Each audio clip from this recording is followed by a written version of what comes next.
J'étais assis là, dans mon bureau exigu à Phoenix, en Arizona, entouré de piles de documents internes d'entreprise qui s'entassaient sur mon bureau. Je m'appelle Kevin Walker, j'ai 35 ans, je suis un simple auditeur interne dont les journées se fondent les unes dans les autres, entre chiffres, rapports et réunions sans fin. C'était un après-midi typique et étouffant du désert, le soleil tapait à travers la vitre poussiéreuse, rendant l'air encore plus suffocant. J'étais concentré sur l'examen d'un cas mineur de dépenses irrégulières. Mes doigts volaient sur le clavier quand soudain, mon téléphone a vibré. La douce vibration a suffi à me surprendre, comme un mauvais présage. L'écran s'est allumé, affichant le nom de Nathalie Gomez. J'ai froncé les sourcils, mon cœur ratant un battement. C'était la meilleure amie de ma sœur Mia. Je ne l'avais rencontrée que quelques fois lors de rares réunions de famille, quand Mia amenait des amis à la maison. La dernière fois, c'était à Noël de l'année précédente. Nous avions échangé des banalités polies, des sourires gênés sur le temps et la nourriture. Nous n'avions même jamais échangé nos numéros de téléphone, encore moins envoyé de SMS ou appelé. Pourquoi m'envoyait-elle un message? Me demandai-je en prenant le téléphone, un vague malaise montant dans ma poitrine. Peut-être un mauvais numéro ou quelque chose que Mia lui avait demandé de transmettre. J'ai ouvert les messages et le monde autour de moi a semblé se figer. Les lignes fragmentées m'ont frappé comme un coup de poing à la poitrine. Kevin, c'est Nathalie, l'amie de Mia. Je ne sais pas comment expliquer ça, mais Mia a été mise à la porte de la maison de son mari il y a quelques jours, avec Léo. J'ai pensé que tu devrais le savoir. Mon cœur s'est arrêté. Mia mise à la porte de la maison de son mari. Ma petite sœur, celle qui avait toujours été la fierté de la famille, maintenant jetée dehors avec son fils de 3 ans. Léo, le pauvre garçon atteint de retard de développement intellectuel. Ça ne pouvait pas être vrai. Je l'ai relu encore et encore, espérant que ce soit une mauvaise blague ou un malentendu. Même si je ne l'avais rencontrée que quelques fois, je savais que Nathalie n'était pas du genre à faire ça. Elle était la meilleure amie de Mia depuis l'université, toujours discrète et fiable. Pourquoi enverrait-elle quelque chose comme ça? Mes mains tremblaient légèrement alors que je la rappelai immédiatement. Le téléphone a sonné plusieurs fois avant que la voix de Nathalie ne se fasse entendre, anxieuse et pressée. Tu as lu le message. Que se passe-t-il, Nathalie? Mia a été mise à la porte? Que veux-tu dire? Dis-moi tout. Ma voix tremblait, mais j'essayais de rester calme, ne voulant pas l'alarmer. Le bureau autour de moi bourdonnait d'activité, des collègues riaient au bureau d'à côté, mais pour moi, tout semblait flou. Nathalie soupira, sa voix baissant comme si elle avait peur que quelqu'un l'entende. C'est vrai, Kevin. Je ne l'ai appris que lors d'une rare conversation avec Mia. Elle l'a laissé échapper quand nous nous sommes rencontrés dans un café. Mia a dit que sa belle-mère l'avait mise à la porte, ne voulait plus qu'elle reste, et elle a dû emmener Léo avec elle. Mais elle m'a fait jurer de ne pas le dire à ta famille. J'ai proposé qu'elle reste temporairement avec moi, mais Mia a catégoriquement refusé. Elle avait l'air épuisée, beaucoup plus mince. Je suis resté abasourdi. Mon esprit tournait. Mia, ma sœur, toujours si forte et résiliente. Elle avait épousé Stephen Walker il y a 4 ans, un homme d'une famille riche, et nous nous étions inquiétés des rumeurs concernant sa belle-mère sévère. Mais Mia avait insisté sur le fait que tout irait bien.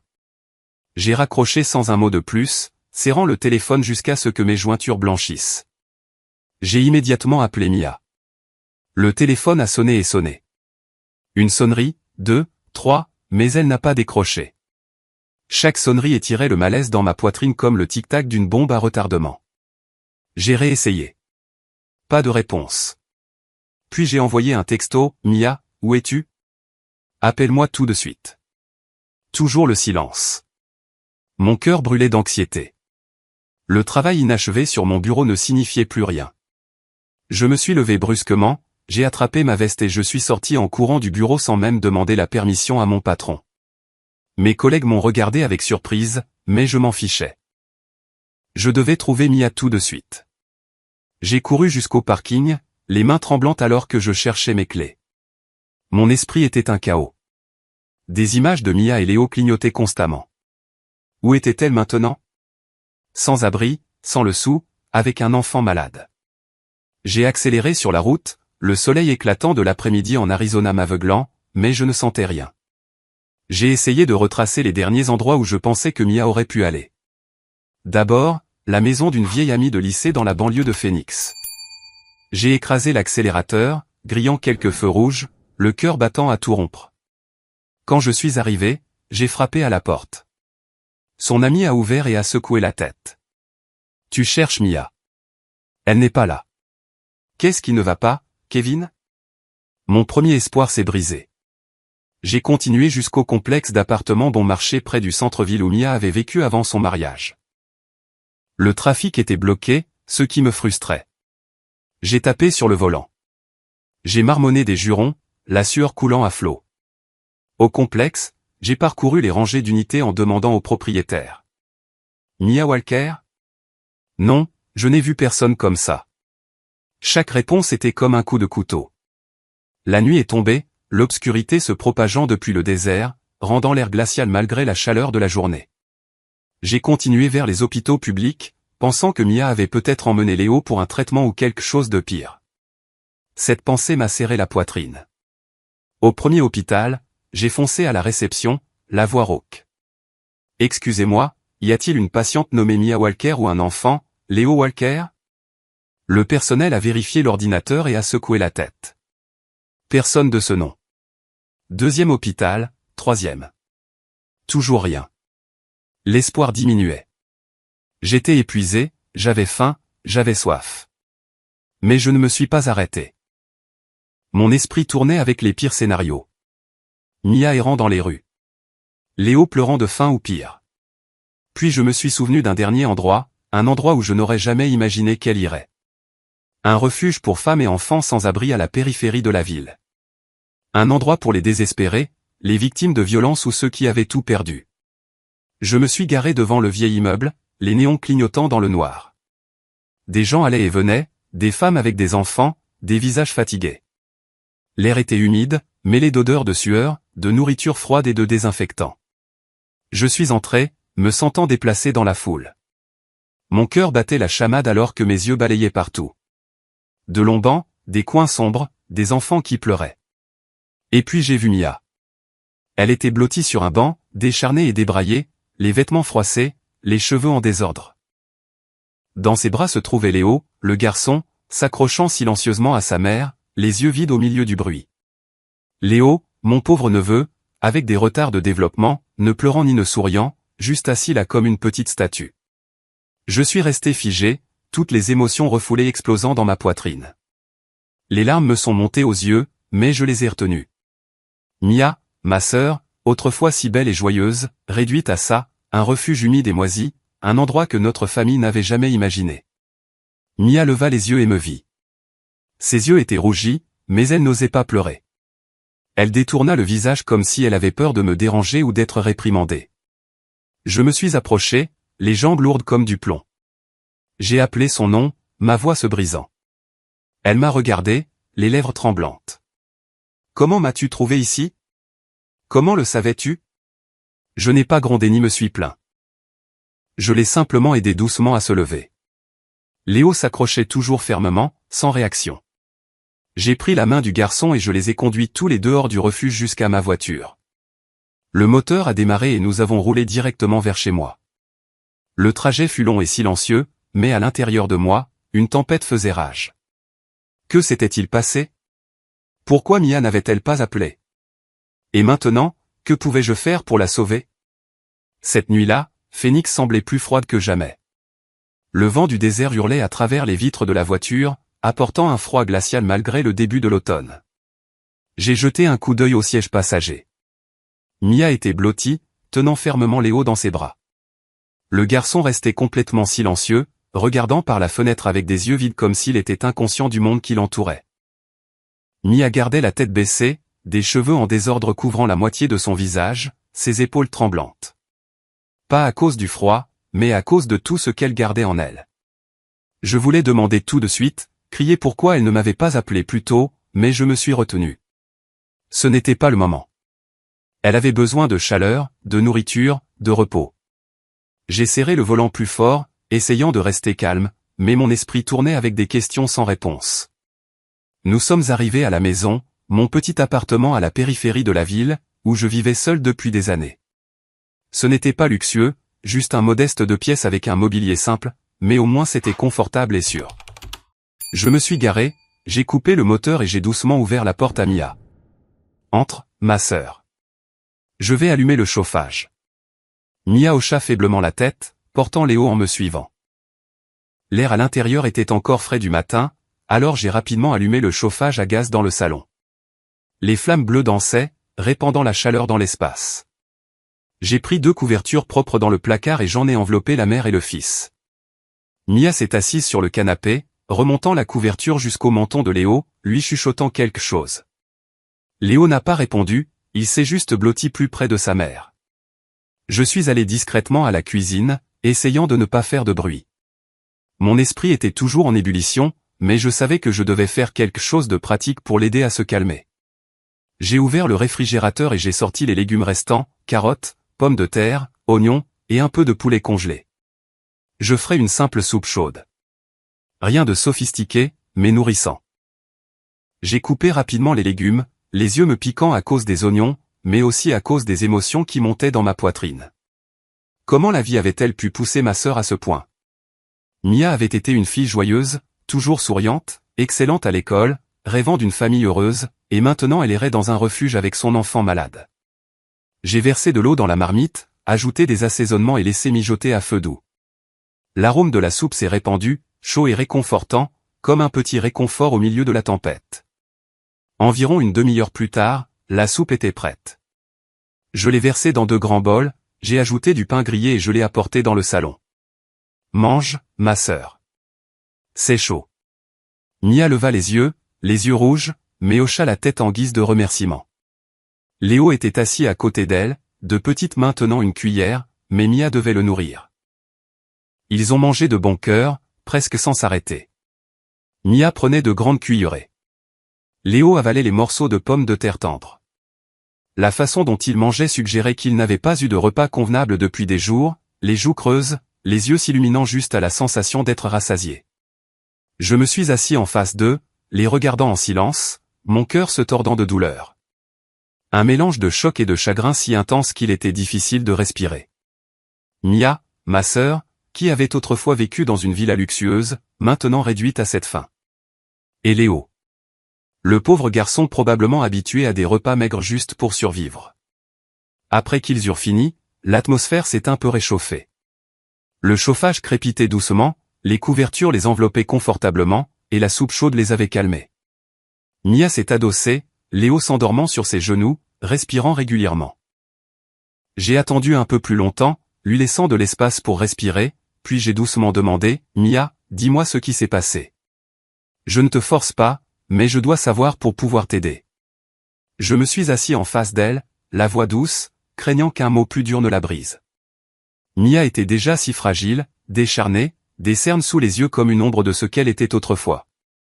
Au début, Mia était abasourdie, silencieuse pendant un long moment, son regard vide fixé sur le vieux plancher en bois comme si elle déterrait des souvenirs qu'elle avait essayé d'enfouir profondément. Je n'ai pas insisté, je suis resté assis là, attendant. Finalement, elle a commencé à parler, la voix à peine un murmure, les mots fragmentés. Je ne sais pas par où commencer. Steven. Elle marqua une pause, déglutit difficilement, puis continua. Steven est un mari faible, Kevin. Sans colonne vertébrale. Il obéit toujours à sa mère. Il ne m'a jamais défendu une seule fois. J'ai écouté, le cœur battant à tout rompre. Mia parlait lentement, comme si elle tirait chaque souvenir des ténèbres.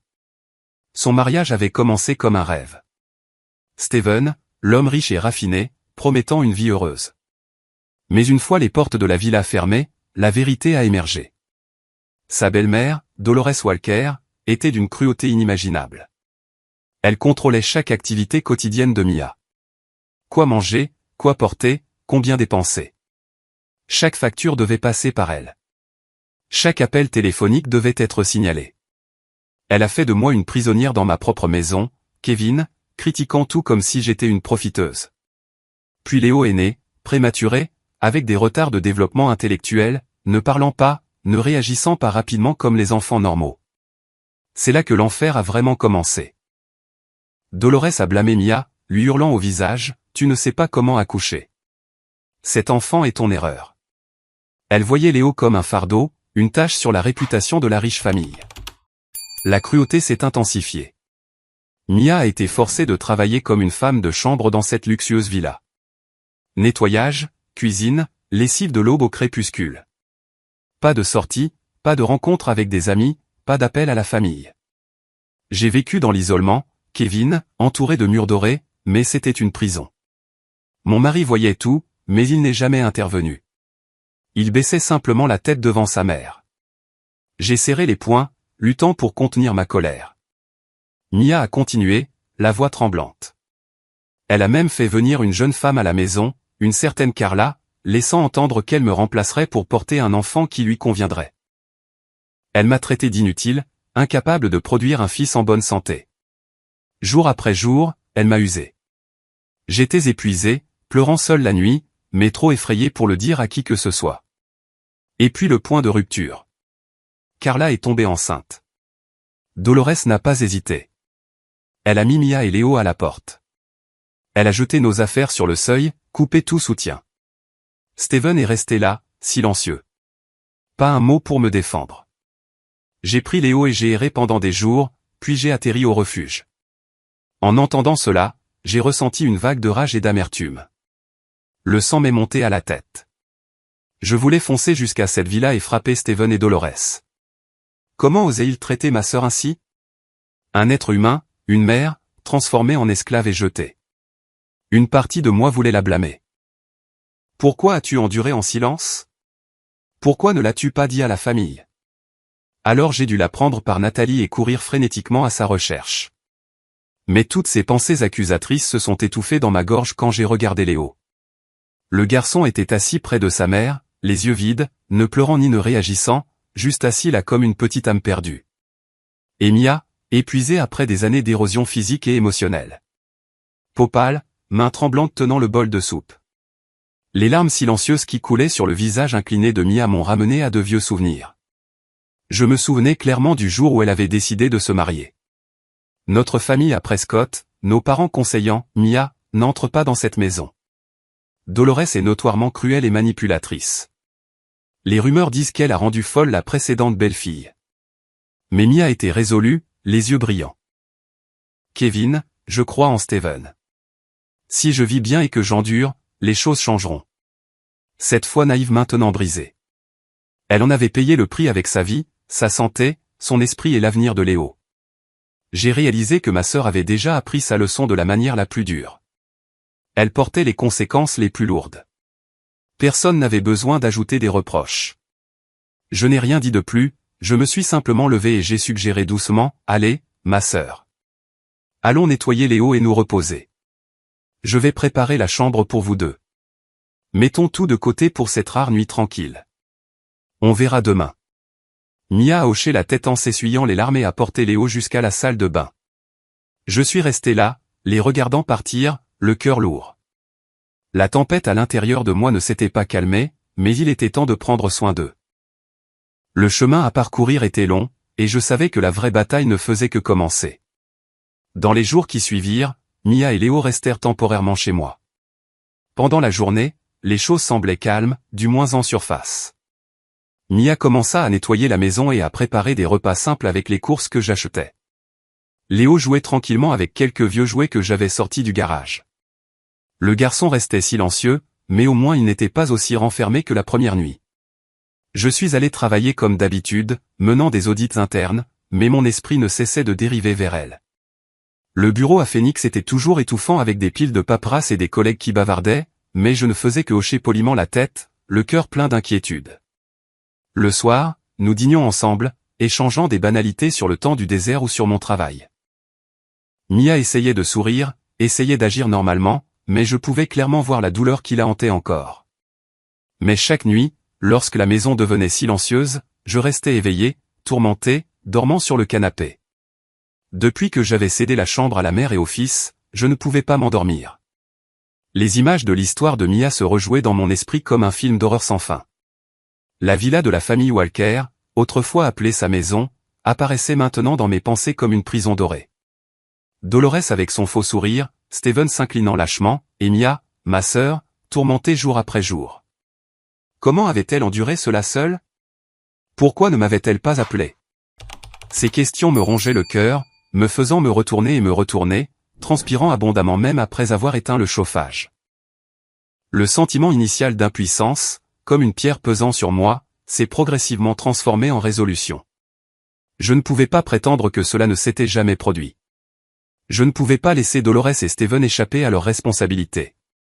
Ils devaient payer pour ce qu'ils avaient fait à Mia et Léo. Je ne laisserai pas ma sœur souffrir en vain. Le lendemain matin, j'ai pris ma décision. Alors que Mia nourrissait Léo à la cuillère, je parlais lentement, presque comme pour moi-même d'abord. Ma sœur, je ne pense pas que nous puissions laisser passer ça. Je vais les poursuivre en justice. Abus émotionnel, séquestration illégale, abandon de toi et de Léo. Ils ne peuvent pas tout nier. La vérité doit éclater.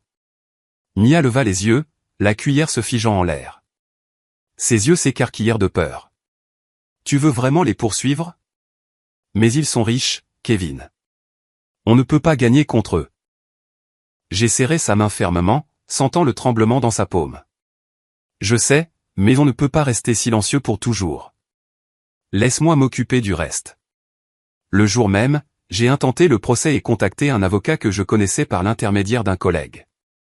Il n'était pas célèbre ni de premier plan, mais il était direct, dévoué, et ses honoraires étaient dans mes moyens. Nous avons convenu d'accuser les beaux-parents de Mia d'abus émotionnels, de séquestration illégale et d'abandon de la mère et de l'enfant. Dans mon esprit alors, j'avais une conviction simple, presque naïve. Le tribunal verrait la vérité. Comment pourrait-il en être autrement? Mia était la victime, et Léo, ce pauvre garçon, en était la preuve vivante.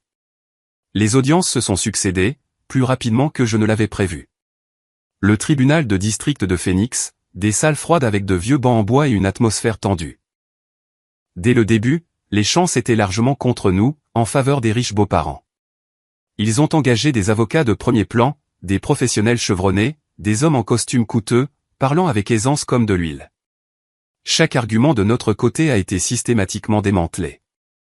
Mon avocat a essayé de présenter, les accusés contrôlaient la vie quotidienne de la plaignante, faisant d'elle une prisonnière dans sa propre maison.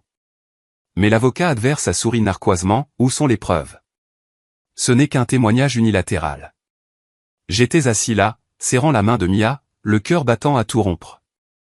Chaque audience ressemblait à une bataille, et nous perdions du terrain. Dolores est apparue au tribunal avec un comportement froid, comme une reine intouchable. Elle portait une élégante tenue noire, les cheveux relevés, les yeux nous balayant comme si nous étions des insectes. Avec ses avocats, elle a présenté une série de dossiers médicaux d'hôpitaux montrant que Mia avait été diagnostiquée avec une dépression postpartum. Elle avait suivi un traitement psychologique pour une crise tout en s'occupant de son fils handicapé intellectuel. L'avocat adverse a lu à voix haute, la voix dégoulinant d'une fausse sympathie. J'étais abasourdi. Mia avait mentionné avoir été forcée de voir des médecins, mais maintenant il l'utilisait contre elle. Mia était assise à côté de moi, les mains tremblantes, le visage pâle. Je n'étais pas déprimé, murmura-t-elle. Les beaux-parents ne se sont pas arrêtés là. Ils ont produit des SMS, des emails et des témoignages de domestiques. Les messages de Mia à Steven, je suis si fatigué. J'ai besoin de repos. Des emails à des amis, parfois, je veux juste partir pour avoir la paix. Des déclarations de domestiques, la maîtresse craquait souvent, souffrait d'insomnie, montrait des signes de panique. Ils ont dépeint une image de Mia comme étant instable, partant volontairement.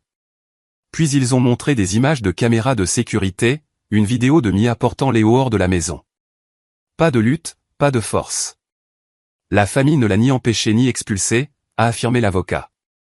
La vidéo était claire, mais manquait de contexte. Mia est partie parce qu'elle a été mise à la porte, mais cela avait l'air volontaire. J'ai agrippé la chaise, les dents serrées. Quand Mia a été appelée à témoigner, mon cœur s'est serré. Elle s'est avancée à la barre, tremblante et troublée, les mains agrippées à la balustrade. L'avocat adverse l'a bombardé de questions pointues. Avez-vous déjà dit que vous vouliez partir? Étiez-vous déprimé? Pourquoi n'avez-vous pas appelé la police tout de suite? Mia a bafouillé, son récit fragmenté et incohérent. J'étais contrôlé. Elle m'a mise à la porte. Mais sa voix était faible, les yeux baissés, pas assez convaincante. Le juge a froncé les sourcils, le jury a chuchoté. Je voulais me précipiter pour l'aider, mais je ne pouvais que rester assis, impuissant. Mia est descendue, sanglotant dans mes bras. Je suis désolé, Kevin. Je n'ai pas pu le faire.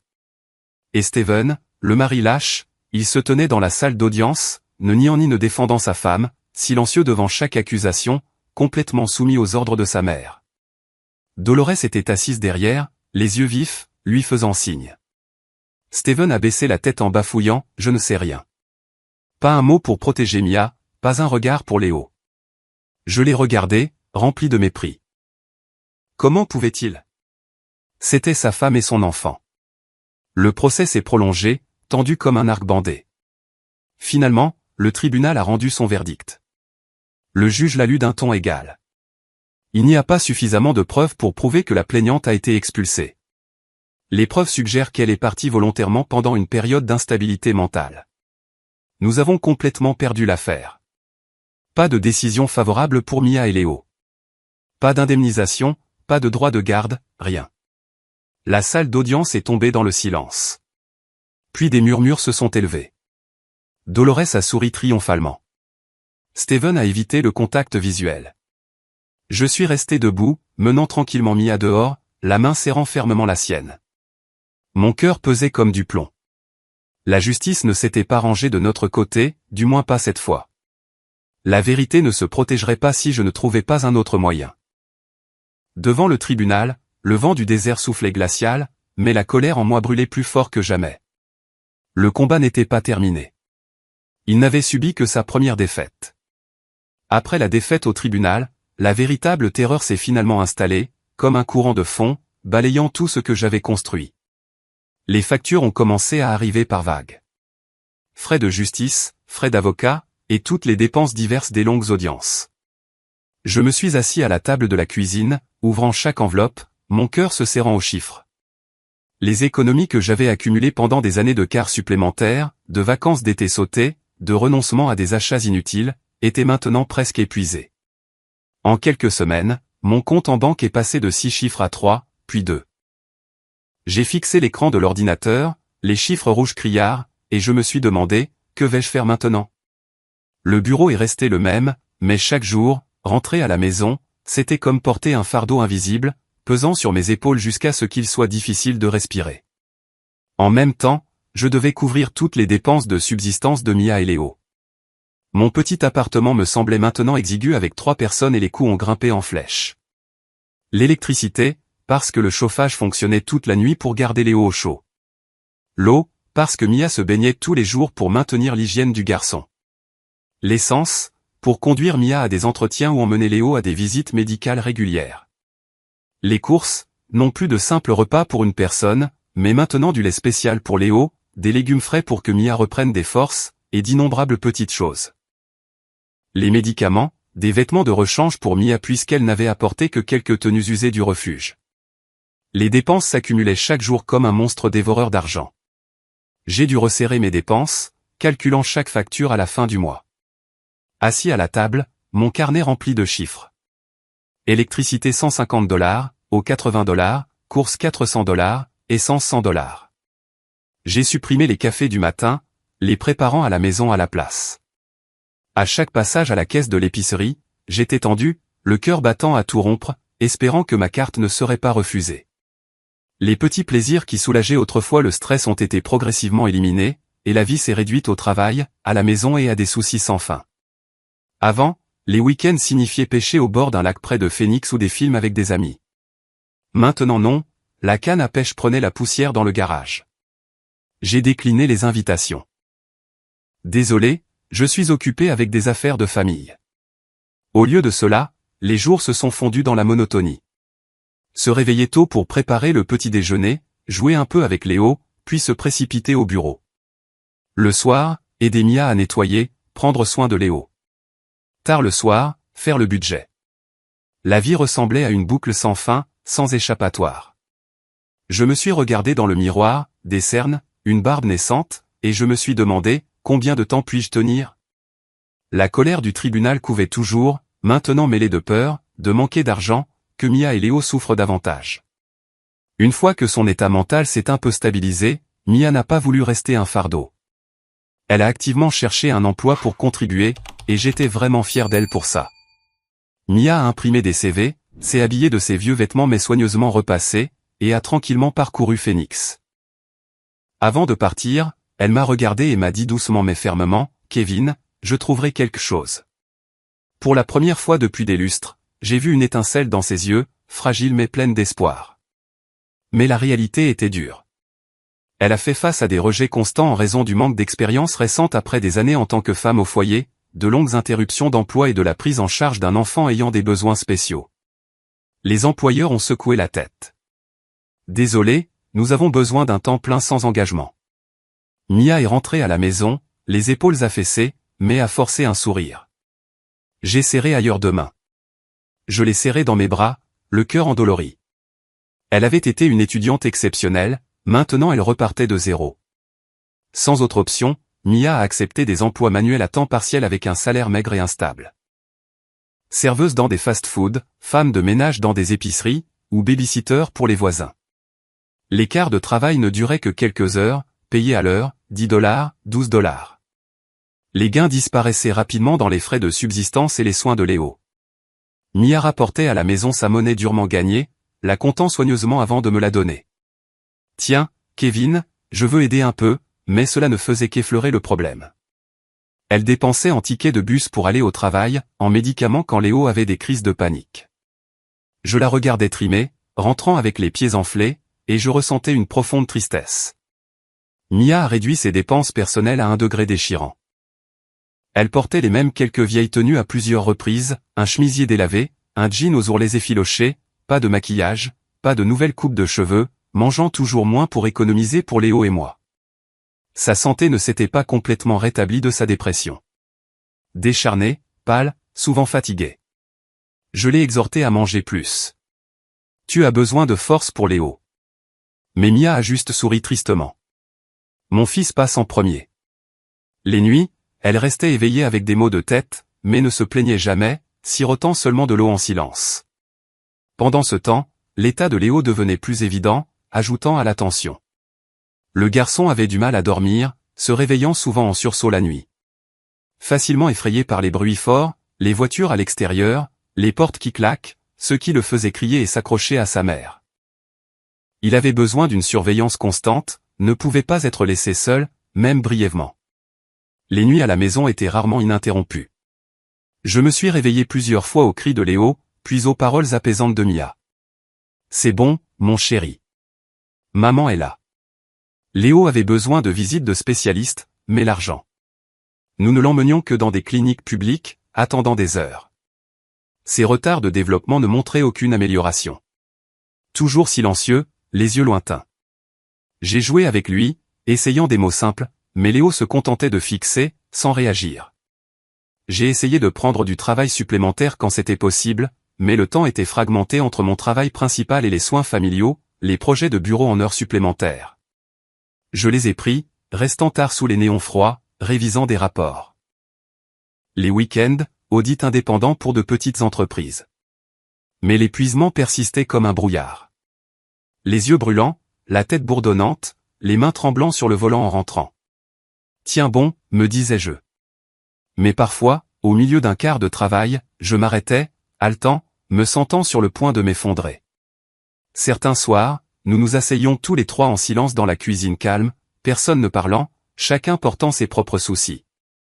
Une faible lumière jaune sur la table simple, une soupe froide, du pain sec. Mia regardant Léo, anxieuse pour son avenir. Léo assis tranquillement, jouant avec une cuillère. Moi, fixant les factures empilées, redoutant le mois prochain. L'air lourd comme une bombe à retardement. J'avais l'impression qu'un incident de plus, Léo gravement malade, une panne de voiture, une perte d'emploi, et tout s'effondrerait. Nous évitions le contact visuel. Évitions de parler du tribunal ou de l'avenir. Juste le silence, déglutissant difficilement. La pression mentale et financière s'accumulait sur nous trois dans la petite maison. Certaines nuits, je m'asseyais seul dans le salon après que Mia et Léo se soient endormis, submergés par l'impasse. Les efforts semblaient seulement suffisants pour survivre au jour le jour. Pas de progrès, pas d'espoir. J'ai regardé par la fenêtre le désert de l'Arizona noir comme de l'encre, le vent hurlant, et je me suis demandé, ai-je eu tort? Poursuivre en justice et me retrouver épuisé comme ça? Des larmes ont coulé. Pour la première fois, j'ai pleuré d'impuissance. Mia et Léo méritaient mieux. Je ne pouvais pas les laisser souffrir pour toujours. J'ai réalisé que si nous continuions ainsi, nous serions bientôt complètement à sec. Pour la première fois, j'ai accepté que je ne pouvais pas tout porter seul. Je n'étais pas un super-héros, juste un frère ordinaire. Après beaucoup d'hésitations, de nuits blanches à peser les options, j'ai pensé à nos parents, les seules personnes qui pouvaient encore nous aider. Ils vivaient à Prescott, à quelques heures de route de Phoenix. J'avais essayé de garder le secret pour leur épargner des soucis, mais je n'avais plus le choix maintenant. J'ai décidé qu'il était temps de rentrer, de dire toute la vérité que j'avais gardée pour moi. Demain matin, je prendrai la route, mais mon cœur battait la chamade. Comment réagirait-il? Et y avait-il un indice du passé qui pourrait renverser la situation? Le lendemain matin, je me suis réveillé plus tôt que d'habitude, alors que le soleil n'avait pas encore pointé le bout de son nez sur les montagnes du désert. La maison était complètement silencieuse. Mia et Léo dormaient encore profondément dans la chambre, leur respiration régulière comme s'ils ignoraient les tempêtes à venir. Je me suis préparé un café noir fort et je me suis assis à la table de la cuisine, regardant tranquillement par la fenêtre où l'obscurité cédait lentement la place à une pâle aube rose. Mon cœur battait la chamade, comme le sentiment avant un rendez-vous important et inévitable. Je ne pouvais me résoudre à réveiller Mia. Elle avait besoin de repos après des jours d'épuisement, alors j'ai discrètement laissé une note sur la table. Je vais à Prescott voir papa et maman. Je serai bientôt de retour. Je vous aime, toi et Léo. Puis j'ai attrapé ma veste, j'ai fermé doucement la porte, emportant avec moi les mots que je n'avais pas encore dits. Je me suis glissé dans le garage et j'ai démarré la voiture. Le moteur a ronronné doucement alors que je sortais de Phoenix.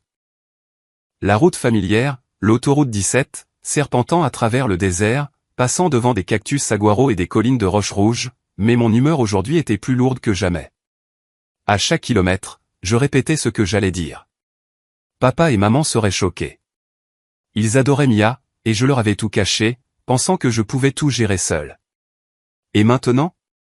Nous étions à sec, et j'avais besoin d'aide. Le vent du désert hurlait à travers les fenêtres, transportant l'odeur sèche de la poussière. J'ai allumé la radio, mais la musique country ne faisait que m'agiter davantage. Les souvenirs ont afflué. Les voyages d'enfance à Prescott. Toute la famille entassée dans la vieille voiture, riant tout le long du chemin, papa conduisant, maman chantant avec la radio, Mia et moi nous disputant les collations. Maintenant, seul sur la route, je ressentais une solitude inhabituelle. Prescott est apparu progressivement avec ses petites rues, ses pins verts et son air plus frais que celui de Phoenix. La vieille maison de mes parents à la périphérie, une maison en bois de 2 étages avec un petit potager et une clôture blanche. Je me suis garé devant, le cœur battant. Papa et maman, Frank et Patricia Walker, prenaient probablement leur café du matin comme toujours. J'ai frappé et papa a ouvert la porte, les yeux écarquillés de surprise. « Kevin, mon fils, qu'est-ce qui t'amène ici si soudainement? Tu n'as pas appelé ?» Il portait sa vieille chemise à carreaux, les cheveux plus gris que la dernière fois. Maman s'est précipitée de la cuisine, s'essuyant les mains sur son tablier, me serrant fort dans ses bras. « Mon chéri, entre. Je vais te faire un café. » Ils m'ont accueilli avec une surprise mêlée de joie. Mais après quelques brèves questions, « Comment va le travail? Tu as l'air fatigué ?» Ils ont senti quelque chose de sérieux. Mon visage devait me trahir. Des cernes, un sourire forcé. Nous nous sommes assis dans le salon, entourés de photos de famille sur les murs, et j'ai pris une profonde inspiration avant de commencer. Je leur ai tout raconté, du début à la fin, sans rien omettre. En commençant par le message de Nathalie, comment j'avais trouvé Mia et Léo au refuge, décharnés, blottis au milieu de la foule fatiguée. Elle a été mise à la porte de la maison de son mari, papa et maman. Avec Léo si jeune, ma voix tremblait en décrivant la scène, l'odeur de désinfectant et de nourriture froide me hantant encore. Puis la vie chez moi, Mia racontant ses années infernales avec le faible Steven et la cruelle Dolores. Elle contrôlait tout, a fait de Mia une femme de chambre, a même fait venir une maîtresse à la maison et a mis Mia à la porte quand la femme est tombée enceinte. Papa et maman sont restés figés, les visages pâlissants. J'ai continué avec le procès, les audiences tendues, les preuves déformées, Mia tremblant à la barre, Steven silencieux comme un lâche. Nous avons perdu l'affaire, papa et maman. Le tribunal a jugé que Mia était partie volontairement en raison d'une instabilité mentale. Et enfin, notre épuisement. Économies épuisées, coûts croissants, le travail manuel de Mia, les nuits blanches de Léo. Je ne peux plus tout porter. Nous avons besoin d'aide. En entendant tout cela, papa et maman n'ont pu cacher leur chagrin et leur regret. Maman a pleuré, la main sur la bouche, les larmes coulant sur ses joues ridées. Mia, comment a-t-elle enduré seule? Je m'en doutais depuis le début. Mais pourquoi n'étions-nous pas là plus tôt?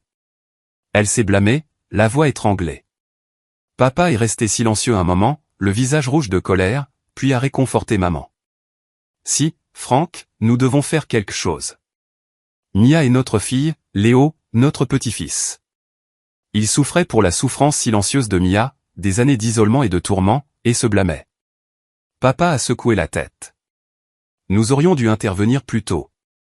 Quand Mia s'est mariée, nous avons entendu des rumeurs sur Dolores, mais nous pensions qu'elle s'en sortirait. Le salon semblait lourd, l'horloge faisant tic-tac, étirant le temps. Je suis resté assis là, le cœur plus léger d'avoir parlé, mais toujours anxieux, attendant leur réponse. Sans hésitation, papa et maman ont dit qu'ils étaient prêts à aider financièrement pour que je puisse continuer à soutenir Mia et Léo dans cette épreuve. Papa m'a tapoté l'épaule. Mon fils, nous avons des économies. Nous sommes vieux. Nous n'utiliserons pas tout. Dépense-le pour Mia et Léo. Maman a hoché la tête. Je vais le transférer tout de suite, et si nécessaire, ils peuvent rester ici temporairement. Mon cœur s'est réchauffé comme si un poids avait été partiellement levé. Ils ne m'ont pas blâmé de l'avoir caché, ils ne se sont inquiétés que pour ma sœur. Nous avons discuté des détails, du montant de l'argent, de la manière de l'envoyer, des plans pour les soins de Léo. Papa a suggéré d'amener le garçon à Prescott pour un médecin familier. Maman a proposé de cuisiner et d'envoyer de la nourriture à Phoenix. Pour la première fois depuis des lustres, j'ai ressenti de l'espoir. Je ne portais plus tout seul. Après une longue pause, papa a soudainement mentionné une vieille histoire qu'il n'avait jamais partagée auparavant, liée aux beaux-parents de Mia. Nous sirotions un café, l'atmosphère se détendant, quand il a posé sa tasse, le visage sérieux. Kevin, il y a quelque chose que je ne t'ai jamais dit sur la famille Walker. Mon cœur s'est emballé, pressentant que quelque chose d'important allait arriver. Papa a soupiré, regardant les pains qui se balançaient. Il y a des années, cette famille a été impliquée dans un grave scandale juridique, poursuivie pour fraude et détournement d'actifs dans des affaires commerciales. Papa a parlé lentement, déterrant de vieux souvenirs. La Walker Company, une société immobilière et d'investissement, avait été accusée d'escroquer des clients. Ils promettaient des rendements élevés, utilisaient des contrats vagues, puis saisissaient l'argent lors de litiges. Un groupe de clients a intenté une action en justice pour obtenir une importante indemnisation. L'affaire n'a jamais abouti à une conclusion publique car ils ont réglé l'affaire avec une somme énorme, payant les plaignants par des accords à l'amiable, enterrant toute l'affaire jusqu'à ce qu'elle tombe dans l'oubli. Les médias en ont peu parlé. Ils avaient des relations. Les cercles d'affaires ont chuchoté puis se sont tus. Franck a dit qu'il le savait par de vieux contacts dans l'industrie. Il avait conduit des camions pour de grandes entreprises, connaissait beaucoup de gens. J'ai entendu ça d'un vieil ami au tribunal du comté, mais je suis resté silencieux. L'affaire était classée. Il ne restait aucune preuve claire. Et je ne voulais pas affecter le mariage de Mia avant qu'il ne commence. Elle aimait Steven. Je craignais que cela ne gâche son bonheur. Papa m'a regardé, les yeux pleins de regret. Maintenant, je le regrette. Si j'avais parlé, peut-être que Mia n'aurait pas souffert comme ça. J'étais abasourdi, comme si j'avais été frappé par la foudre. Réalisant que les beaux-parents de Mia n'étaient pas seulement cruels personnellement, tourmentant ma sœur, abandonnant Léo, mais qu'ils avaient un passé juridique et éthique douteux. Dolores n'était pas seulement une belle-mère vicieuse. C'était une manipulatrice utilisant l'argent pour couvrir des crimes. Steven le savait sûrement, mais est resté silencieux comme toujours. Mon esprit a tourné. Ce vieux scandale expliquait pourquoi ils avaient si facilement déformé les preuves au tribunal. Ils étaient habitués à régler les problèmes avec de l'argent, à cacher la vérité. À ce moment-là, j'ai réalisé que ce secret pourrait être la pièce manquante. Une clé assez forte pour renverser la situation et obtenir justice pour ma sœur. Mon cœur s'est emballé, L'espoir vacillant dans l'obscurité. Papa, y a-t-il encore des archives? Puis-je les consulter? Papa a hoché la tête. Probablement à l'ancien tribunal du comté. Je vais aider à contacter mon ami. Nous avons parlé davantage, planifiant. J'allais creuser plus profondément, trouver des preuves. Maman écoutait, inquiète. Sois prudent, mon fils. Ils sont dangereux. Mais je n'avais pas peur. C'était une chance. De leur passé trouble, je les démasquerais. Sur le chemin du retour à Phoenix cet après-midi-là, la nuit était tombée, mais mon cœur était plus léger. La route familière portait maintenant un nouvel espoir. J'ai appelé Mia. Ma sœur, j'ai de bonnes nouvelles. Papa et maman nous aident, et j'ai une piste sur les Walker. Sa voix tremblait. Vraiment, Kevin?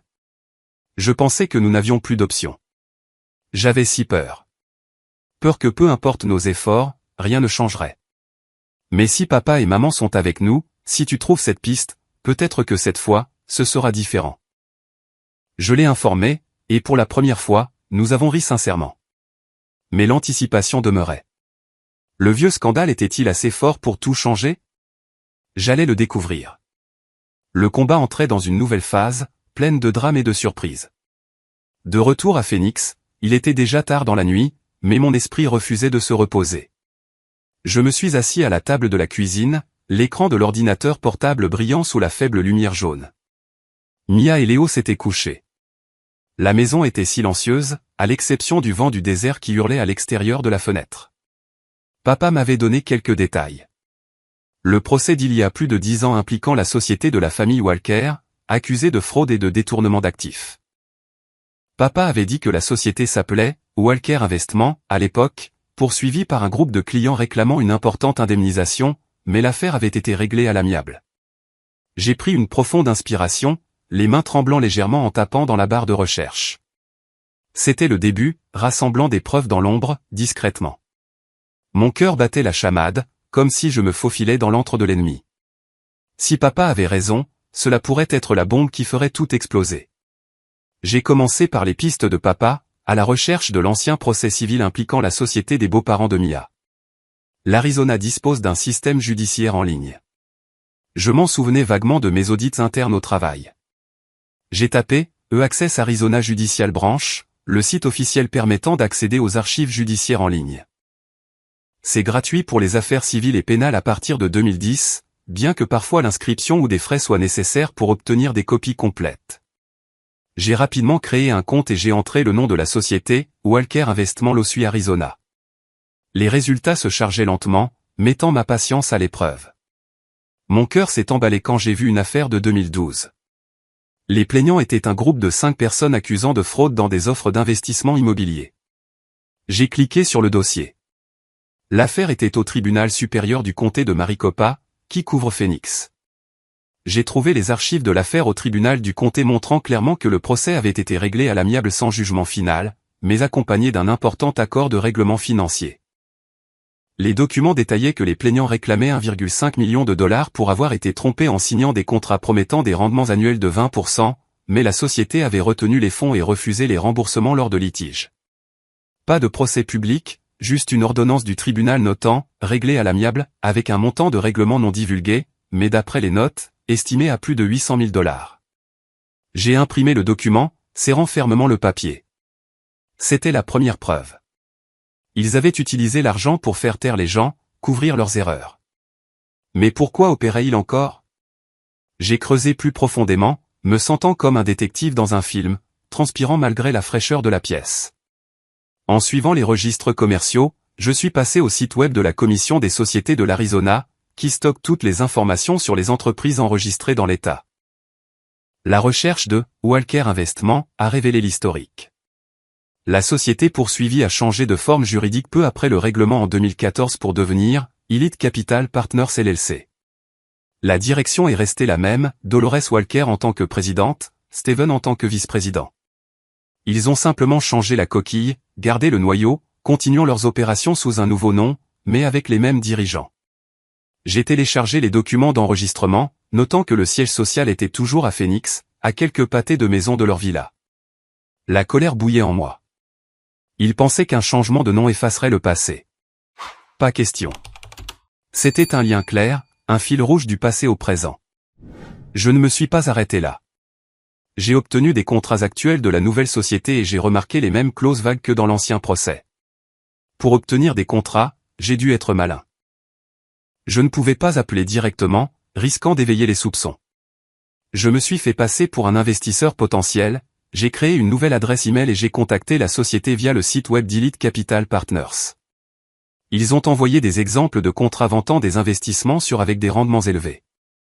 J'ai lu attentivement, le cœur battant à tout rompre. Les contrats montraient que la société vendait des offres d'investissement avec des rendements et des remboursements promis, mais dissimulait des clauses défavorables pour imposer des frais et retenir l'argent des clients lors de litiges. Par exemple, des rendements annuels de 15 à 25% promis, mais avec des frais de gestion flexibles pouvant atteindre 10%. De plus, des clauses de règlement des litiges favorisant la société, limitant les droits des clients à intenter une action en justice. En cas de litige, tout l'argent investi était retenu pour enquête sans engagement de remboursement. En comparant avec les archives de l'ancien procès, j'ai vu qu'ils avaient utilisé des clauses presque identiques pour retenir l'argent des clients, puis l'avaient appelé différemment, frais de traitement des litiges. La structure du contrat était presque identique, juste reformulée pour éviter d'être détecté. L'excitation montait, comme si j'assemblais un puzzle dont la dernière pièce émergeait. J'ai contacté certains clients actuels en litige, rassemblant des emails, des factures et confirmant les plaintes pour dommages. Comment les trouver? J'ai cherché sur des forums comme Reddit et le Better Business Bureau, en tapant « Elite Capital Partners complaint Arizona ». Les résultats ont montré quelques publications de clients mécontents. Je leur ai envoyé un message privé, me présentant comme une connaissance d'une victime similaire, promettant l'anonymat. Bientôt, 3 ont répondu. Un homme âgé à la retraite qui avait perdu près de 50 000 $, les économies de toute une vie. Un jeune couple de jeunes mariés qui avaient perdu leur modeste acompte pour une maison. Ils ont envoyé des emails numérisés, des factures d'investissement, des contrats et des lettres de refus citant des violations de clauses. Il était clair que les promesses initiales étaient une chose, mais la gestion ultérieure complètement différente, causant un préjudice financier indéniable. L'homme âgé a ajouté amèrement, « Ils ont dit que si je n'avais pas de rendement, le remboursement serait complet, mais quand j'ai exigé, ils ont déduit toutes sortes de frais, il ne restait presque plus rien. J'ai tout sauvegardé, organisant dans un dossier dédié. » À l'intérieur, un étrange sentiment, l'excitation d'avoir ce dont j'avais besoin, la colère de voir combien était tombé dans le même piège que ma sœur. En plaçant les nouveaux contrats à côté des archives de l'ancien procès, j'ai immédiatement repéré des anomalies, des structures de clauses presque identiques. J'ai tout imprimé, étalé sur la table de la cuisine, comparant ligne par ligne. Dans l'ancien cas, des « frais de traitement des litiges » de 15%. Dans les nouveaux contrats, renommés « frais d'enquête interne » allant de 12 à 18%. Même essence, nom différent. Les promesses inchangées, rendements élevés, faible risque, trop beau pour être vrai. Je me suis souvenu des tactiques d'escroquerie à l'investissement, attirées avec des promesses, puis des frais vagues, des clauses pour retenir l'argent en cas de litige. À ce moment-là, c'était clair comme de l'eau de roche. Pas des cas isolés, mais un schéma répétitif. Même méthode, mêmes astuces, juste un nouvel emballage. La chaîne de preuves était assez solide pour prouver une fraude continue. Plus de suspicion. Mon cœur s'est emballé, comme si je tenais quelque chose d'énorme. Mais après l'excitation est venue la froide sobriété. Je savais que je devais être extrêmement prudent. S'ils découvraient que je fouillais dans leur passé, ils riposteraient sûrement. En même temps, j'ai rassemblé tous les documents juridiques liés au mariage de Mia, y compris les papiers, les emails et les messages qu'elle avait réussi à conserver. Après son départ, Mia m'avait donné une vieille boîte, certificat de mariage, dossiers médicaux de Léo, emails imprimés. Parmi eux, une chaîne de mails et de messages qui m'a glacé le sang. Un email de Mia à Steven, « Chérie, je veux un travail à temps partiel. Léo a besoin de visites de spécialistes. » Mais la réponse n'était pas de Steven. Il l'avait transférée à sa mère. La réponse de Dolores, courte, froide, pas besoin. Reste à la maison et occupe-toi de l'enfant. Nous pouvons nous le permettre. Sur WhatsApp, Mia a supplié à plusieurs reprises d'emmener Léo chez les médecins. Toujours des retards. Attends la semaine prochaine, puis, pas de précipitation. Les promesses se sont étirées de semaine en mois. En voyant cette chaîne, j'ai compris clairement. Ce n'était pas une dépression nerveuse naturelle comme il l'avait prétendu. Mia n'avait aucun droit de décision, aucune autorisation de travail, même le droit d'emmener son enfant à des rendez-vous nécessaires lui était refusé. Un contrôle intentionnel. Une cage invisible construite avec des mots apparemment inoffensifs, assez pour étouffer une personne. J'ai décidé de pousser l'enquête plus loin. Pour prouver le contrôle, j'avais besoin de quelqu'un de l'intérieur de la maison, un témoin non familial. Mia se souvenait clairement d'une ancienne femme de chambre, Maria Lopez, qui avait travaillé pour les Walker pendant près de 2 ans avant de démissionner soudainement. À partir du nom, j'ai commencé simplement.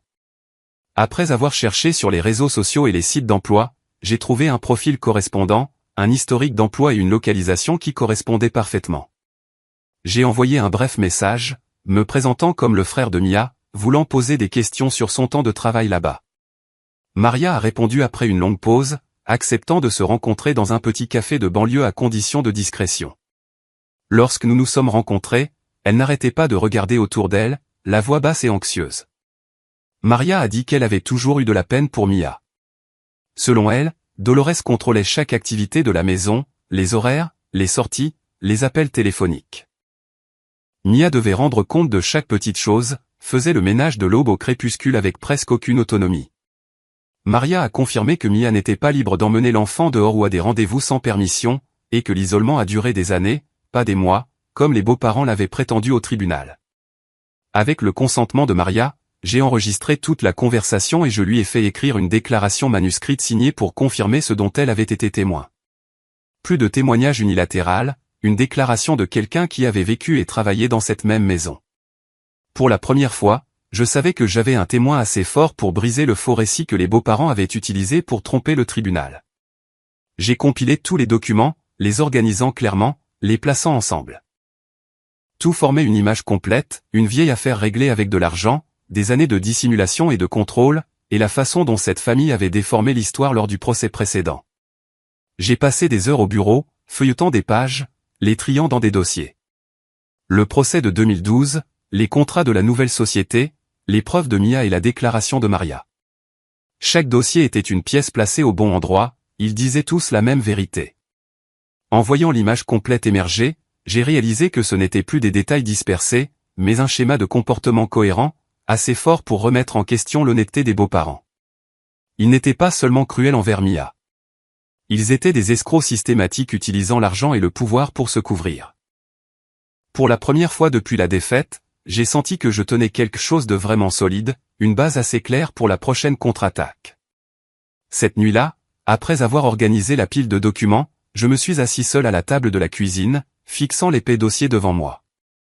La faible lumière du néon éclairait les pages densément imprimées, des contrats vagues, des emails de plainte, la déclaration de Maria et les archives du procès de l'ancien tribunal du comté. Mon cœur battait toujours la chamade, non pas de fatigue, mais d'un mélange d'excitation et d'anxiété. Ce n'était plus un combat émotionnel. C'était des preuves. Une vérité froide et dure qui pouvait renverser la situation.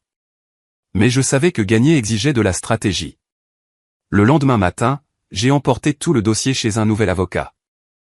Pas la vieille connaissance qui avait perdu l'affaire précédente, mais un avocat plus expérimenté spécialisé dans la fraude commerciale et la violence domestique. Je l'ai trouvé grâce à l'introduction de papa, un vieux contact dans les cercles juridiques de Phoenix. Le bureau de l'avocat se trouvait en centre-ville, un immeuble de verre moderne à l'atmosphère froide et professionnelle. Monsieur James Arlon, environ 50 ans, cheveux poivre et sel, yeux vifs derrière des lunettes à monture dorée, m'a écouté pendant que je présentais mon cas. J'ai étalé les documents sur la table et j'ai expliqué depuis le début, le procès de 2012, comment la société avait changé de nom pour couvrir un nouveau schéma de fraude répétitive dans les contrats, et le lien avec la façon dont il contrôlait Mia. C'est un schéma, monsieur. Pas seulement un abus émotionnel. Ils sont engagés dans une fraude systématique. Nous pouvons les poursuivre à nouveau, cette fois avec des preuves concrètes. Monsieur Arlon a hoché lentement la tête, feuilletant les dossiers, les yeux s'illuminant. Vous avez quelque chose de solide ici, Kevin. L'ancienne affaire a été réglée à l'amiable. C'est une faiblesse. Si nous prouvons une fraude continue, le tribunal devra tout reconsidérer. Mais soyez prudents. Ils sont riches et ils riposteront durement. Nous avons discuté pendant des heures du plan de dépôt, des témoins, du calendrier. Il a accepté de prendre l'affaire, les honoraires étant flexibles en raison du potentiel. En quittant le bureau, j'avais l'impression de porter une arme chargée. Mais avant de déposer officiellement la plainte, j'ai décidé de prendre un risque. Confronter directement Dolores et Steven, en apportant l'épais dossier comme un dernier avertissement. Non pas pour négocier, mais pour voir leur réaction de première main, pour confirmer qu'ils avaient peur. Je n'ai pas parlé du plan à Mia. Elle s'inquiéterait, me déconseillerait de prendre le risque, mais je devais les affronter. Après des mois d'endurance, je voulais les voir trembler. J'ai appelé Steven d'un numéro masqué, me faisant passer pour un contact professionnel, organisant une réunion à la villa. Affaire importante de l'entreprise, ai-je dit. Il a accepté, la voix hésitante. Cet après-midi-là, j'ai conduit jusqu'aux riches banlieues de Phoenix, où la villa des Walker se dressait derrière de hautes clôtures en fer et des portails automatiques. Mon cœur battait la chamade alors que je me garais, les mains agrippées à la mallette contenant le dossier. Le vent du désert soufflait chaud, transportant des odeurs d'herbes sèches et de poussière, mais je ne sentais rien au-delà de la colère qui bouillonnait. Le portail s'est ouvert et je suis entré pour la première fois depuis le mariage de Mia, mais maintenant non pas en tant qu'invité, mais en tant qu'ennemi. Dolores m'a reçu dans le vaste salon au sol de marbre poli et aux meubles coûteux. Elle portait une tenue en soie noire, les cheveux relevés, assise sur le canapé en cuir comme une reine. Steven était assis à côté d'elle, le visage pâle, évitant mes yeux dès le début. La pièce semblait lourde, un parfum cher mêlé au froid de la climatisation. Dolores m'a regardé avec dédain et mépris, les lèvres retroussées. « Kevin Walker, pourquoi es-tu ici ? La dernière défaite en justice ne t'a rien appris ?» Elle a fait référence à la défaite précédente comme preuve que je perdais mon temps pour une sœur qu'elle jugeait sans valeur. « Vous êtes comme Mia, faible, inadaptée à cette famille. Vous devriez être reconnaissant que nous lui ayons donné une chance. » Steven était assis à côté d'elle, la tête baissée, fixant le sol, évitant mon regard. Il n'a rien dit pour contredire ou défendre son ex-femme. Son silence était lourd et lâche, comme un chien enchaîné. Je l'ai regardé, rempli de mépris. L'homme qui avait juré d'aimer Mia pour toujours, maintenant assis comme une statue. J'ai réprimé ma colère, je me suis assis en face d'eux, la voix calme mais tranchante. Je suis ici pour vous confronter sur les années où Mia a été contrôlée, exploitée et impitoyablement mise à la porte. Vous et votre fils avez fait de ma sœur une prisonnière dans cette maison. Comment avez-vous pu traiter un être humain comme ça sans remords ? J'ai détaillé tout. De forcer Mia à faire le ménage, à interdire les sorties, à faire venir Carla et à expulser la mère et l'enfant. Ma voix tremblait, mais pas de faiblesse. C'était une exigence de justice. Dolores a laissé échapper un rire sec. Le son a résonné dans la vaste pièce comme du métal qui gratte. Ses yeux m'ont lentement balayé de la tête aux pieds, s'attardant sur mon costume simple et mes chaussures usées. Le regard de quelqu'un qui mesure un inférieur. Elle a souri narquoisement. Remords pourquoi ? Mia a toujours été faible. Elle n'a pas pu supporter la pression d'une famille riche. Sa dépression était inévitable. Pas de notre faute. Elle a incliné la tête, la voix baissant dans une fausse pitié. Elle n'a pas pu s'adapter. Nous lui avons donné une chance, mais elle n'en était pas digne. Chaque mot était comme une lame, mais je n'ai pas détourné le regard. Dolores a continué à creuser plus profondément, me rabaissant, moi et ma famille, comme si c'était une habitude. Toi et ta famille de cette petite ville, Prescott, vous ne connaissez que le travail manuel. Que comprenez-vous de ce monde, ricana-t-elle. Mia a eu de la chance d'entrer dans cette maison, mais elle n'a pas su en profiter. Puis elle s'est tournée vers mes parents, la voix dégoulinant de mépris. Tes parents, un chauffeur de camion et une infirmière, qu'ont-ils appris à leur fille pour qu'elle rêve de manière si irréaliste ? Elle aurait dû connaître sa place dès le début. J'ai serré les poings jusqu'à ce que mes ongles s'enfoncent dans ma peau, mais j'ai gardé une voix froidement calme. Pendant toute l'insulte, Steven a simplement baissé la tête.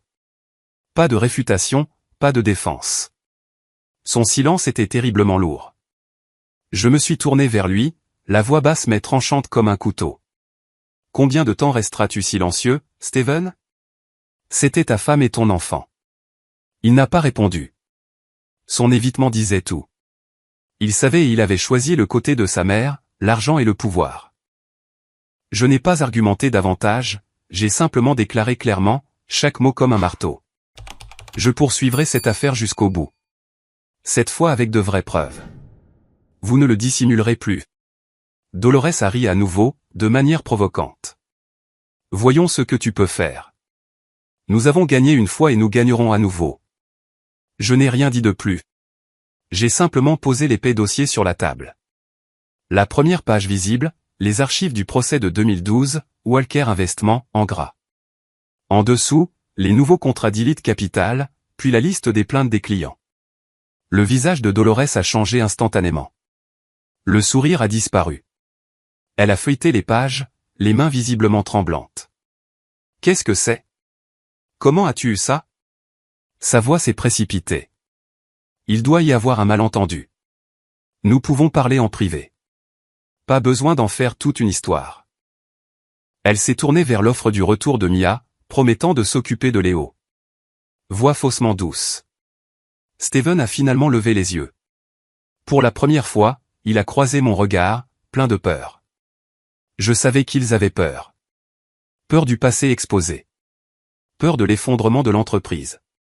Je me suis levé, la voix résolue. Trop tard. Vous répondrez au tribunal. Je me suis retourné et je suis parti. Derrière moi, Dolores a crié des mots venimeux. Steven est resté totalement silencieux. En sortant du portail, le vent du désert m'a fouetté le visage. Mais cette fois, je me sentais plus léger que jamais. À partir de ce moment, je savais que le combat était entré dans une phase irréversible, et je n'arrêterais pas. Sur le chemin du retour, mon esprit était encore sous le choc de ce qui s'était passé. Le visage de Dolores en voyant le dossier est passé d'un dédain familier à une panique en quelques secondes. Steven debout là, la tête baissée, comme quelqu'un conscient de sa culpabilité, mais ne l'affrontant jamais. J'ai immédiatement contacté l'avocat Arlon, le poussant à déposer la nouvelle plainte. Rien qu'à leur réaction, il a compris que les adversaires vacillaient, qu'ils n'avaient plus l'initiative.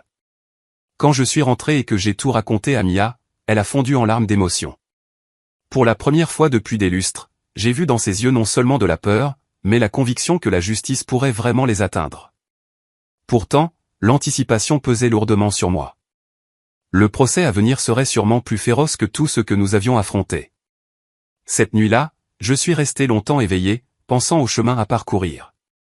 La confrontation n'était pas seulement un avertissement. C'était la mèche pour la tempête qui se préparait. Dans les jours qui ont suivi la confrontation à la Villa Walker, M. Arlon et moi avons travaillé sans relâche. Nous avons officiellement déposé une nouvelle plainte au tribunal de district de Phoenix. Cette fois, basée sur une chaîne de preuves concrètes concernant la fraude systématique de la société familiale des beaux-parents de Mia. Plus d'accusations vagues. Nous avions les archives du procès de 2012, la preuve du changement de nom de la société pour couvrir de nouveaux contrats vagues répétant le schéma frauduleux, et des déclarations de clients lésés. En même temps, nous avons resoumis les preuves relatives aux contrôles et aux abus subis par Mia. Des emails, des messages, le témoignage de Maria, l'ancienne femme de chambre, et des relevés d'activité prouvant qu'elle était confinée et exploitée comme une esclave. Arlon a déposé le dossier avec confiance. Cette fois, nous avons de vraies munitions, Kevin. Pas seulement de la violence domestique. C'est une fraude organisée impliquant plusieurs victimes.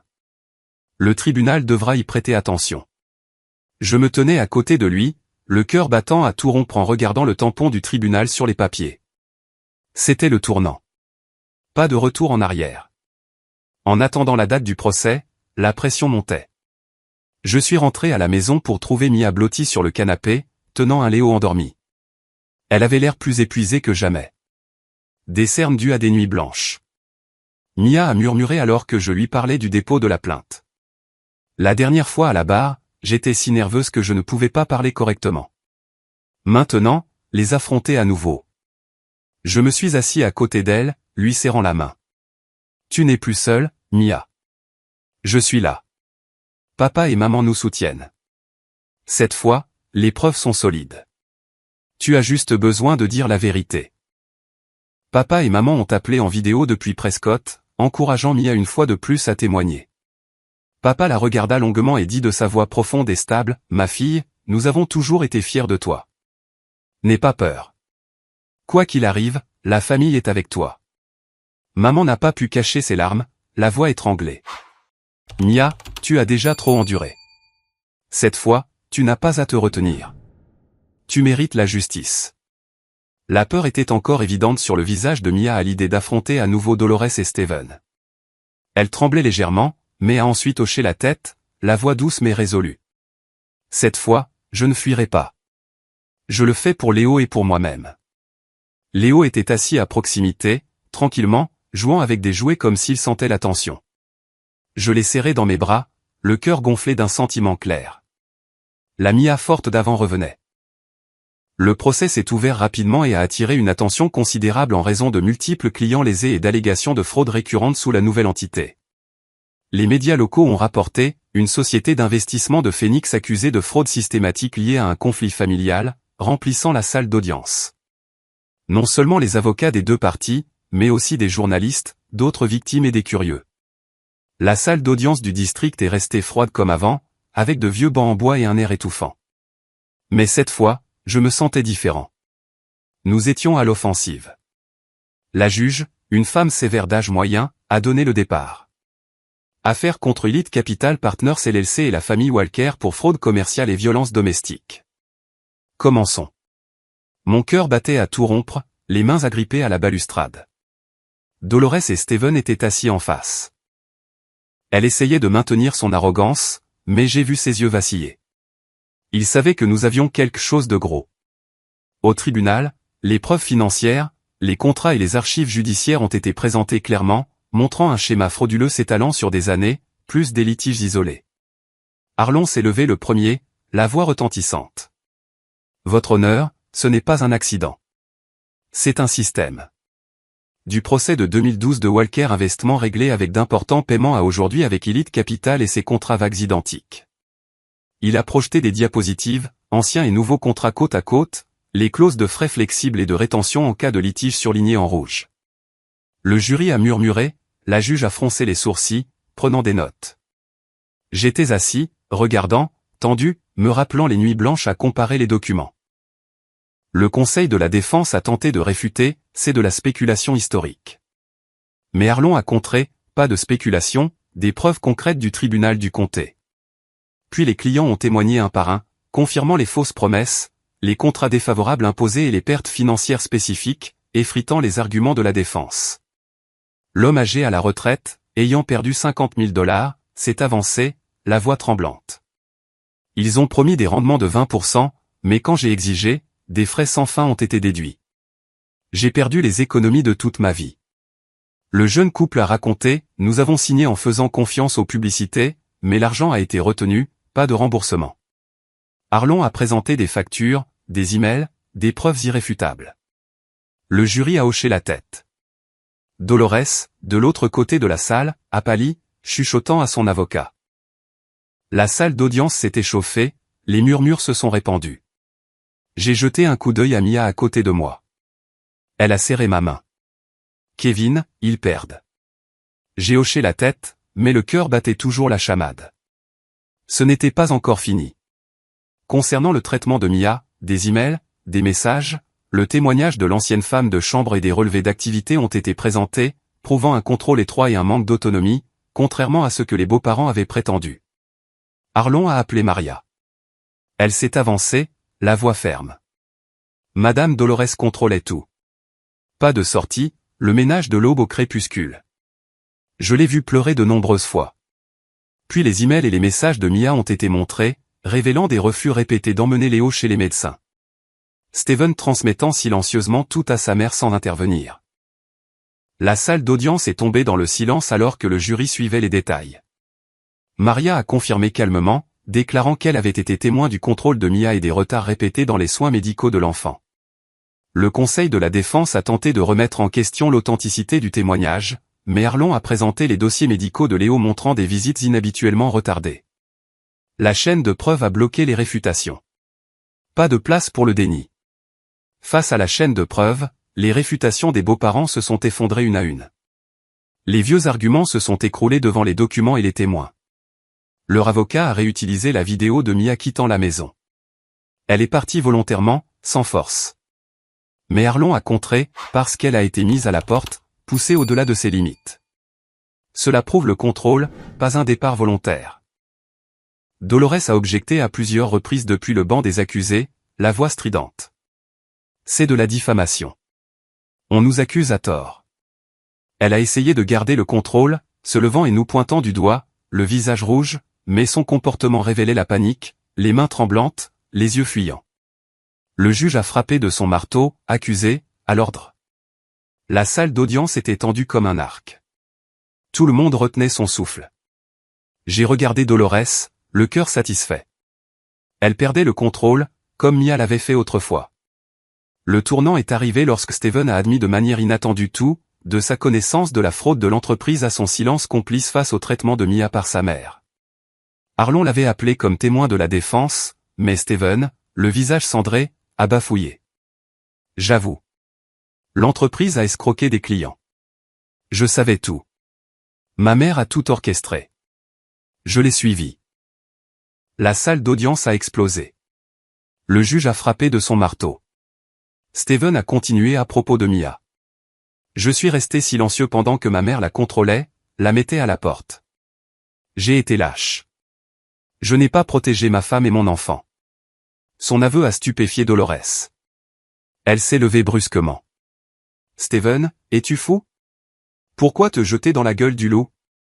De manière inattendue, le fils toujours obéissant est devenu l'accusateur direct, brisant sa dernière défense. Le jury a murmuré, l'avocat de la défense a pâli. J'étais assis, stupéfait, je ne m'attendais pas à ce que le lâche se retourne. Mia pleurait à côté de moi. Kev, il a avoué. Après cela, les événements se sont rapidement enchaînés. Le tribunal a jugé que les beaux-parents avaient commis une fraude organisée, condamnant Dolores à 12 ans en tant que cerveau, Steven à 6 ans en tant que complice, dissolvant la société et gelant tous les actifs pour l'indemnisation des victimes. Le juge a lu solennellement. Accusé Dolores Walker, 12 ans d'emprisonnement, rôle de cerveau. Steven Walker, 6 ans, complice. Élite Capital dissoute, actif gelé pour indemnisation. La salle d'audience a éclaté en applaudissements de la part des victimes. Dolores a été emmenée, le visage tordu, maudissant. Injustice. Steven, la tête baissée, les yeux fixés sur personne. Pour Mia, le tribunal a entièrement annulé la décision précédente, la reconnaissant comme victime de contrôle et d'abus, lui accordant la garde absolue de Léo, une ordonnance de non-contact permanente contre les beaux-parents, et une indemnisation civile distincte pour la subsistance de la mère et de l'enfant. Plaignante Mia Walker reconnue comme victime, garde absolue de Léo, non-contact permanent avec les accusés. Indemnisation de 500 000 $. Mia m'a serré dans ses bras, sanglotant de manière incontrôlable. Le procès a pris fin. Mia et moi avons quitté la salle d'audience en silence. Plus de sentiment de victoire ou de défaite, juste le soulagement que la justice ait enfin parlé. Dehors, le soleil de l'Arizona brillait, le vent rafraîchissant comme pour laver la morosité. Nous nous sommes étreints. Papa et maman ont appelé pour nous féliciter. Mais à l'intérieur, un léger vide persistait. La justice est venue, mais si seulement elle était venue plus tôt. Dans les semaines qui ont suivi le procès, la vie a commencé à changer, mais lentement, comme une blessure qui guérit progressivement. Mia et Léo vivaient toujours avec moi, mais l'atmosphère dans la maison s'est allégée. Elle souriait plus souvent, bien que certaines nuits, elle se réveillait encore de cauchemars. Léo a montré de petites améliorations. Il a commencé à répondre quand on l'appelait par son nom, grâce aux séances de thérapie financées par l'indemnisation du tribunal. Papa et maman ont envoyé de l'argent et de la nourriture de Prescott, nous aidant à nous stabiliser financièrement. J'ai repris mon travail d'audit interne, mais maintenant avec un esprit plus clair. Je ne restais plus debout la nuit, épuisé à calculer les factures. Les médias ont continué à couvrir l'affaire, une riche famille de Phoenix s'effondre à cause de la fraude, mais nous avons évité de lire ou d'en parler. Une nouvelle vie, mais le passé persistait comme des ombres derrière le soleil du désert. Un après-midi étouffant, environ 2 mois plus tard, Mia est entrée dans la cuisine avec une expression inhabituelle. Elle tenait son téléphone, la voix hésitante. Steven a appelé de la prison. Il veut me rencontrer une dernière fois avant sa longue peine. J'ai fait une pause, en lavant la vaisselle, l'eau dégoulinant sur le sol. Ce lâche, maintenant en prison de comté, attendant d'être transféré en prison fédérale. Après ses aveux au tribunal, il avait été condamné à 6 ans. Plus léger que sa mère, mais assez pour ruiner sa vie. Pourquoi te rencontrer, Mia? Il t'a assez fait de mal. Mia a baissé la tête, les yeux rouges. Je ne sais pas, Kevin, mais je pense que c'est pour tourner la page. Je n'accepterai que si tu viens avec moi. Je l'ai regardé, le cœur bondissant. Mia n'était plus aussi fragile, mais les blessures étaient profondes. J'ai accepté, non pas pour une réconciliation, mais pour m'assurer que ma sœur n'affronterait pas le passé seule. D'accord, je viendrai avec toi. Mais s'il t'insulte, je te sors immédiatement. Le jour du rendez-vous est arrivé plus vite que prévu. Nous avons conduit jusqu'à la prison du comté à la périphérie de Phoenix. Un bâtiment en béton gris avec des clôtures en barbelés et des néons clignotants. L'atmosphère lourde, l'odeur de métal mêlée de désinfectant m'a rappelé le refuge la nuit où j'ai trouvé Mia. Mia a serré ma main fermement pendant la sécurité, vidant les sacs, les détecteurs de métaux, la signature. La salle de visite était exiguë avec des tables à cloisons de verre, de vieux téléphones et un air étouffant. Nous nous sommes assis, attendant, mon cœur battant à tout rompre, non pas de peur, mais d'incertitude sur ce que Steven dirait. Il était toujours resté silencieux. Et maintenant? Steven est apparu derrière la porte de fer, son apparence décharnée me surprenant. Plus de costume impeccable, il portait une tenue de prison orange délavée, les cheveux en désordre, le visage creux avec des cernes. Pas d'évasion ni de silence maintenant. Il s'est assis de l'autre côté de la vitre, décrochant le combiné avec des mains tremblantes. Merci à vous deux d'être venus. Sa voix était rauque, sans autodéfense immédiate. Mia a tenu le combiné, le visage pâle mais calme. Pourquoi veux-tu me rencontrer, Steven? Je me suis assis à côté d'elle, regardant, prêt à interrompre si nécessaire. Steven a pris une profonde inspiration. Pour la première fois depuis des mois, il a regardé droit dans les yeux de Mia, ses yeux fatigués, vides, comme quelqu'un épuisé de porter un fardeau trop lourd. Il a parlé lentement, chaque mot lourd. J'ai eu tort pendant très longtemps. Je savais que ma mère te contrôlait, te tourmentait quotidiennement. Je te voyais pleurer dans la chambre, je voyais Léo traité comme un fardeau. Mais je n'ai rien fait. Steven a dégluti difficilement. Voix plus rude. J'avais peur. Peur de perdre de l'argent, ma position. Peur d'affronter ma mère. J'ai choisi le silence parce que c'était plus sûr. Et ce silence a tué notre famille. J'ai serré la main de Mia sous la table, sentant son léger tremblement.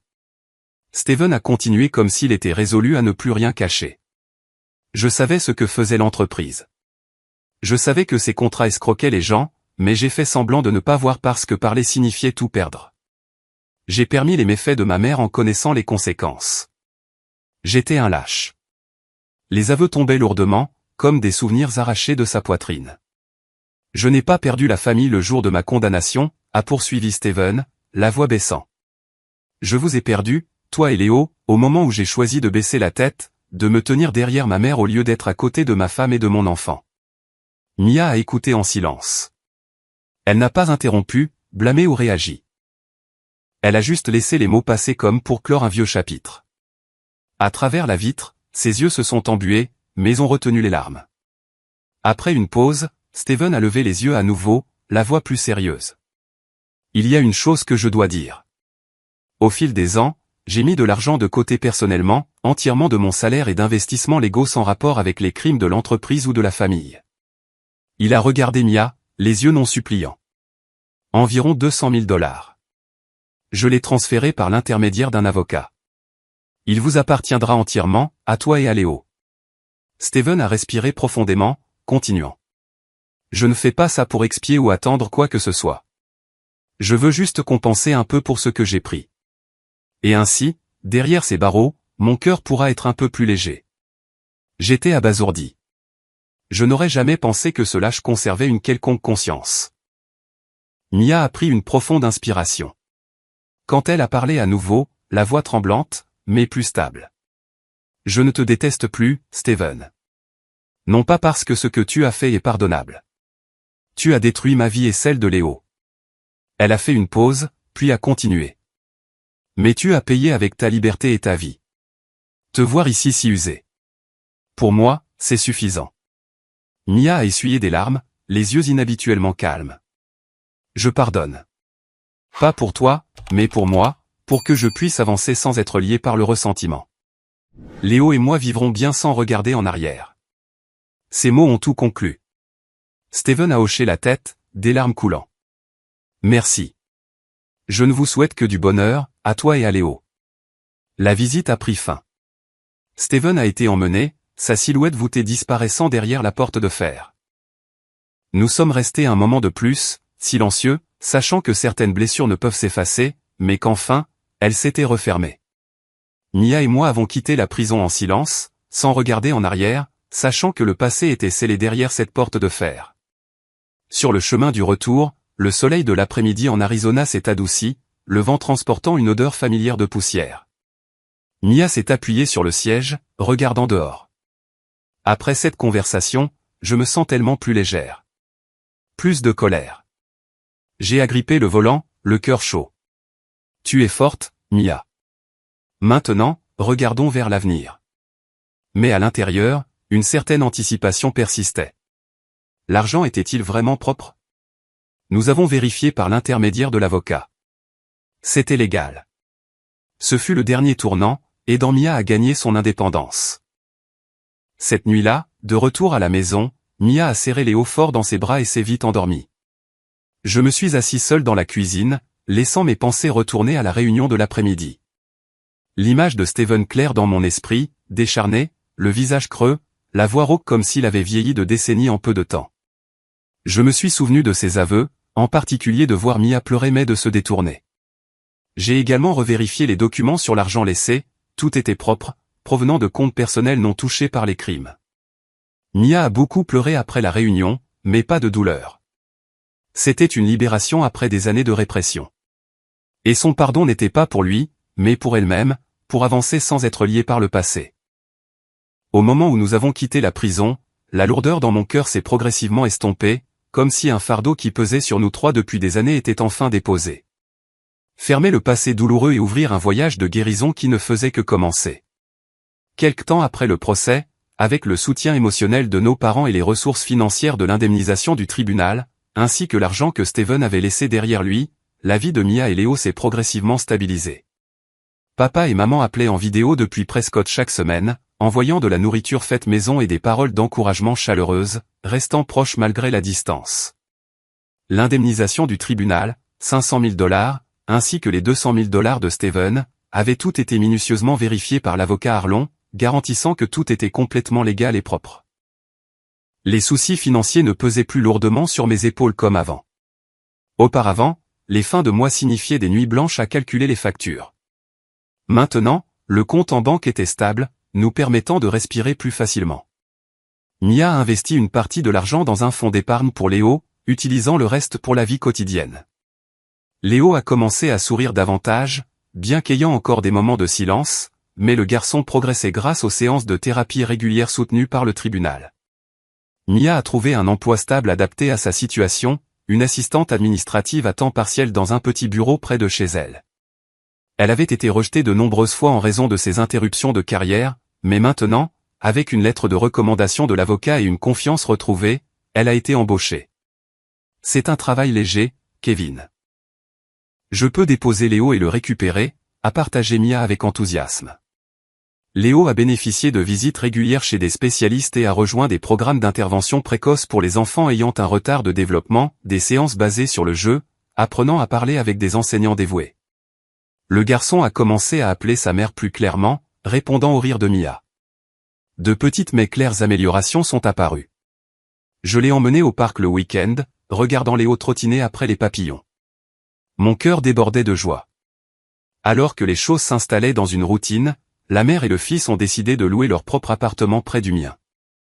Un pas de la dépendance à l'indépendance sans alourdir ma vie. Mia a trouvé un petit logement en banlieue à seulement 10 minutes en voiture. 2 chambres, une cuisine propre et un petit jardin pour que Léo puisse jouer. Je veux prendre soin de moi, Kevin. Je ne veux plus être un fardeau, a-t-elle dit en signant le bail. J'ai aidé à déménager les affaires, le cœur mitigé, fier de sa force, mais triste que la maison soit plus calme. Le jour du déménagement, Léo m'a serré fort dans ses bras et m'a appelé « oncle ». Le garçon l'a dit clairement, et j'ai failli pleurer. Mia a souri. « Viens nous voir quand tu veux. » Ma maison me semblait plus vide maintenant, mais je savais que c'était une bonne chose. Mia reprenait sa vie en main. J'ai repris mon propre rythme, reprenant le travail et les rêves mis en pause. Pendant le chaos, soulagé que la famille tienne bon.